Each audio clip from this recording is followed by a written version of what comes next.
Hello, my name is Tony. In the bleak midwinter, long, long ago, I sought the shelter of the Market Hall Cinema on a grim and sleet-lashed Sunday evening. Fuck me, it was cold. And going into that cavernous flea pit was like stepping out of an industrial freezer into a voluminous kitchen fridge compartment. Just a nominal raise in temperature. I was dressed for it though. Vest, thick shirt, woolen jumper, dense corduroy trousers, duffel coat, bobble hat, and knitted gloves and scarf. No way hypothermia was going to put me in a coma halfway through the first movie. I paid a good 10 new pence for this, ain't gonna waste it. Gumshoe was a tricky film to pigeonhole. It's been variously described as a comedy, black comedy, spoof, pastiche, none of which serves adequately as a blanket label. It has all those elements yet aspires to be something else, something more. Eddie Ginley, Albert Finney, is a down-at-heel working-class Joe in Liverpool. He makes a living as a compere and bingo caller at the Broadway Club, a working man's cabaret venue run by owner and saxophonist Tommy Bill Dean. Eddie aspires to be in two things in life, a stand-up comedian and a private detective. He's something of a fantasist whose own psychiatrist describes as nuts, not exactly a ringing endorsement. On his 31st birthday, Eddie places an ad in the local newspaper announcing his services as a private investigator. He gets a phone call telling him to meet with someone in a room at the Plaza Hotel. There he encounters a fat man watching an old black and white movie on TV. The man gives him a package. On the bus home, Eddie finds the package contains £2,000 in cash, a photograph of a girl with an address for Liverpool University on the back, and a Smith & Wesson revolver. The inside of the package has the label of a London bookstore attached. At first, Eddie thinks it's a prank. He approaches his ex-girlfriend, Ellen Billy Whitelaw, who is now the wife of his brother William, Frank Finley, but they deny all knowledge. William has a fractious relationship with Eddie. He finds him an embarrassment and a liability to his reputation as managing director and owner of a shipping company. So much so he tries to pay Eddie to remove his ad from the paper, and when that doesn't work, applies pressure to Tommy to terminate Eddie's employment at the Broadway Club. Meanwhile, Eddie starts digging, meeting with Alison Caroline Seymour, the student who someone has paid him to kill, and finding himself descending ever deeper into a tangled conspiracy involving illegal gun running and South African freedom fighters. Gumshoe is one of those films I enjoyed when I first saw it, but only later realised it was deserving of closer attention, being a much cleverer and more meaningful article than my first impressions led me to believe. Scripted by Liverpudlian writer Neville Smith, it is packed with quick-fire, hard-boiled, wisecracking dialogue that frequently raises a smile. Albert Finney switches from a dodgy Bogart impression to his normal dialect and back again seamlessly throughout, and his voiceovers are very much in keeping with the noir masterpieces of old. The inspiration comes directly from the works of Dashiell Hammett and Raymond Chandler, and Gumshoe wears its influences proudly on its sleeve. There is a bookshop encounter between Finney and a curiously sexy Maureen Lipman that references the Humphrey Bogart Dorothy Malone sizzler in The Big Sleep. The fat man is an obvious nod to the Sydney Greenstreet character Caspar Gutman in The Maltese Falcon. When Eddie meets him at the hotel, the film he's watching is Born Yesterday from 1950, maybe an indicator that Eddie is being taken for something of a ride. Gumshoe is the big screen directorial debut of Stephen Frears, who went on to win acclaim for My Beautiful Laundrette, Dangerous Liaisons, The Grifters, and Florence Foster Jenkins. It remains my favourite movie of his out of those I've actually been bothered to watch.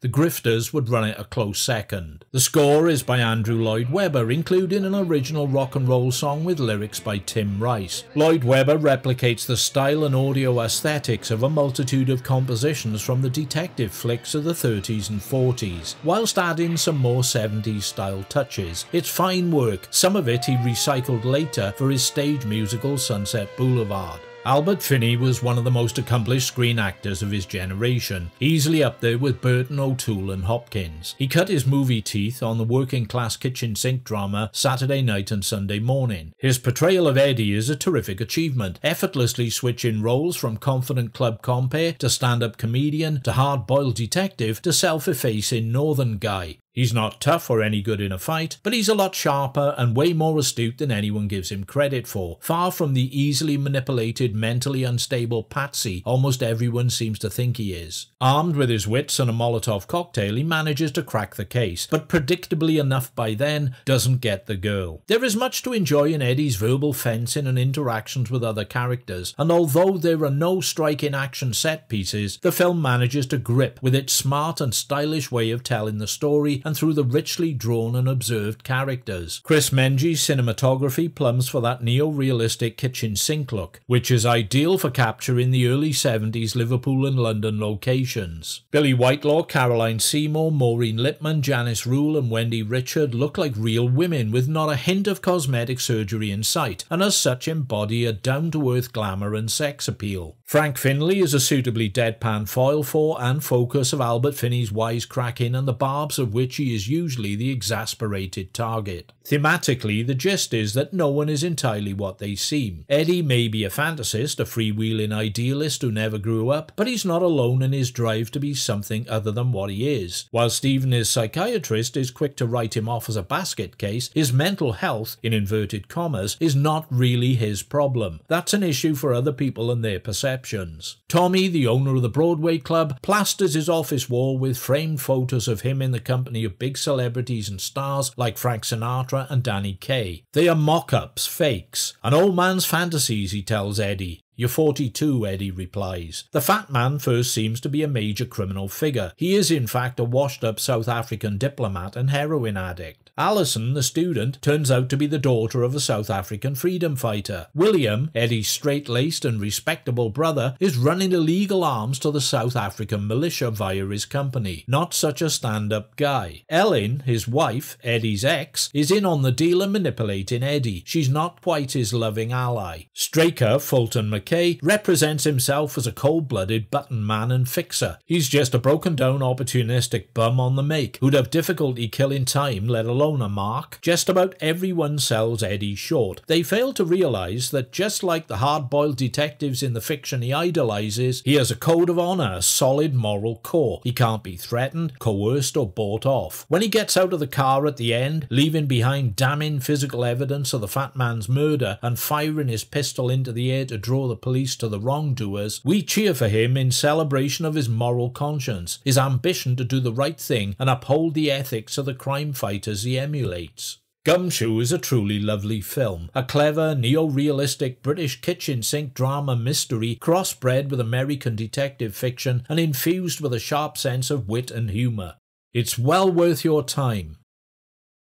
The Reckoning is also partially set in Liverpool. A year or so later, the cinematic love of my life, Get Carter, would be released, and it would surpass The Reckoning in every imaginable way. But still, it must be noted that the films share a similar narrative. Mick Marler, Nicole Williamson, is a corporate bruiser working for a high-profile London company, and he's a complete bastard. Not in the same way that Jack Carter is, though, not a hardened, frost-bitten, nihilistic killer, more a ruthless and selfish executive mercenary out to rise to the upper echelons for the sake of personal advancement and gain. He lives in a big house, drives an expensive car, and is married to Rosemary Ann Bell. She's a social climber, and their relationship is defined by brutal sex, knee-jerk bickering, and resentment silences. Mick is slick and polished, but hails from a dirt-poor working-class background in Liverpool, descended from Irish immigrants. When he learns that his father, John Joe, is at death's door, he resolves to travel home. His slimy boss, Hazlitt, Paul Rogers, delays him by demanding he compose a report before leaving. Arriving home, Mick finds he is too late, and his father has died. On viewing his body in the bedroom, he notes bruising to his neck and face and torso. He queries this with the GP, the priest, and his mother, but doesn't get any satisfactory answers. At the local Irish social club, Mick raises the issue with Cocky, J.G. Devlin, his father's best friend. Cocky and John Joe were committed left-wing Irish nationalists, and John Joe was fond of singing Irish rebel ballads. As he exercised the old tonsils one night in the club, a fight broke out, instigated by a bunch of bikers. One of the bikers, Jones, beat up John Joe, causing him to have a heart attack. Cocky distrusts the authorities, so declined to report the incident to the police. police, and the rest of the community turn a blind eye for a quiet life. Frustrated, Mick decides to head back to London, but first engages in a sexual liaison with the doctor's receptionist, Joyce, Rachel Roberts. Once back home, Mick finds that Rosemary has organised a party and invited a few of his work colleagues. After drinking heavily, Mick expresses his contempt for his bosses and lashes out, punching a prominent board member and Lord of the Realm to boot right to the floor. He is told that his career is now in ruins. Rosemary leaves him. He makes a decision to return to Liverpool for his father's funeral and to exact revenge. Locating an old car gear stick in his garage, he takes it with him, heads out and books into a hotel. He tells the hotel receptionist he has a severe headache and intends to retire to bed. She gives him some painkillers. Later, under cover of darkness, he climbs out of the window of his room and goes in search of Jones. Tracked down and cornered, Jones begs for his life. For a moment, it seems as if Mick will relent, but rage takes over and he stoves Jones' head in with a gear stick. Next morning, back at the hotel, Mick is checking out when the receptionist informs him that the police have been around asking questions. She told them he was in his room all night.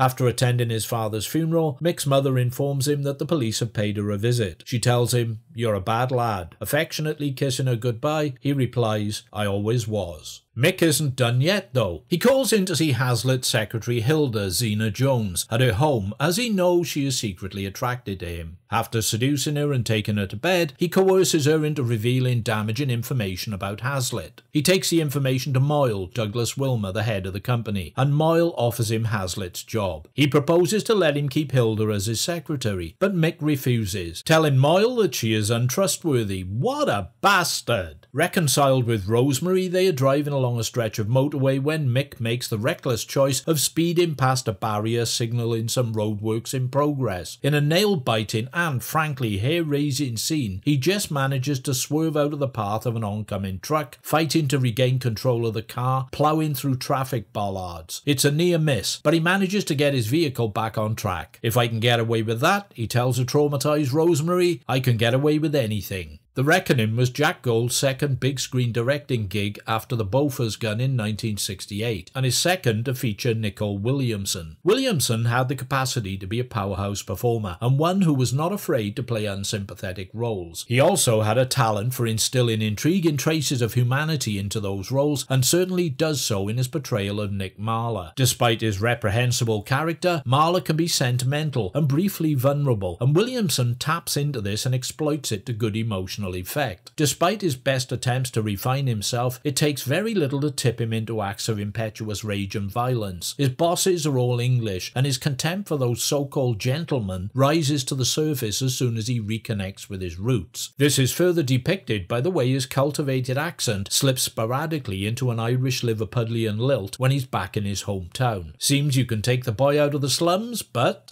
It's decently scripted by John McGrath, who also did the screenplay for The Beaufort's Gun, and before that the last genuine Harry Palmer flick, Billion Dollar Brain. The Reckoning is a harder-edged and more realistically abrasive advance on the socially conscious British kitchen sink dramas of the 50s and early 60s, taking cues from Room at the Top, A Kind of Loving, and Saturday Night and Sunday Morning. It's supposed to be grim up north, and The Reckoning confirms that it certainly is, or at least can be. But for the most part, it's a character study of a hard-nosed working-class contender who uses a civilized veneer to advance in a world where he doesn't really fit in. Although you might not agree with his tactics and actions, his bloody-minded audacity and dazzling callousness will captivate and fascinate. He is most certainly a bad lad. If I were going to recommend only one of these films over and above, it would be Gumshoe. Luckily though, with both now available on the Blu-ray format and on YouTube, and occasionally on streaming channels such as Talking Pictures and TCM, if you're so inclined you can gain access. Depends ultimately where your tastes lie. If you want a respectfully affectionate reimagining of a US private dick flick transposed to 70s Liverpool, Gumshoe it is. If it's a prototype Get Carter with a more sociological bent, The Reckoning will fit that bill. Thanks very much for your time and attention. You know what to do if you feel like doing it. Me, I'm going to take some time to think about the next one, whatever that may turn out to be. Back soon, pilgrims, but meanwhile, here's a song called They're Not Laughing at Me Now.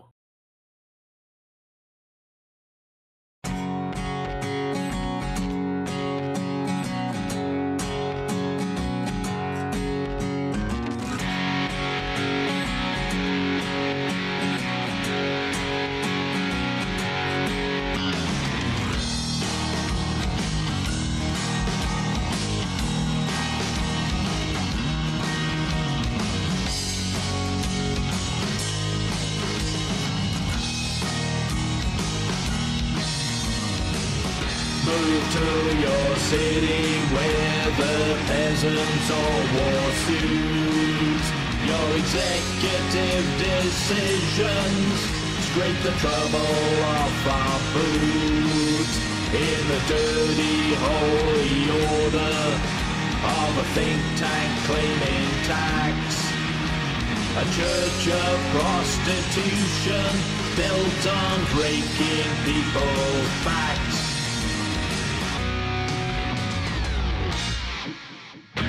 I was your comedian and they all laughed at me. I wonder if you wonder how they're not laughing at me now. Looked out your window and you saw potential there. The essential acquisitions you could conjure from thin air. Hailed a feral angel with machine guns on her wings. Roads of human traffic and the means to leverage kings. I was your comedian and they all laughed at me. I wonder if you wonder how they're not laughing at me now. Don't think it's nice you laughing, my feelings could get hurt. Heart of mine, I'll take my time to shine the buttons on my shirt.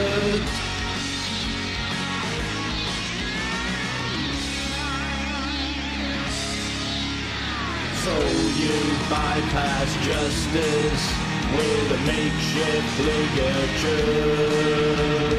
Got no bail conditions, legal process to endure. All those sweating princes, sorely stricken with alarm. I might be home by Christmas for the greasing of their palms.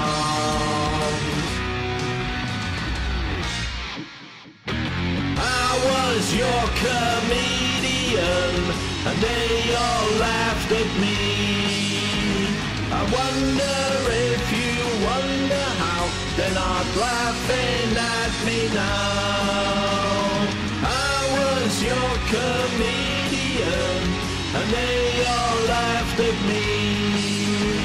I wonder if you wonder how they're not laughing at me now.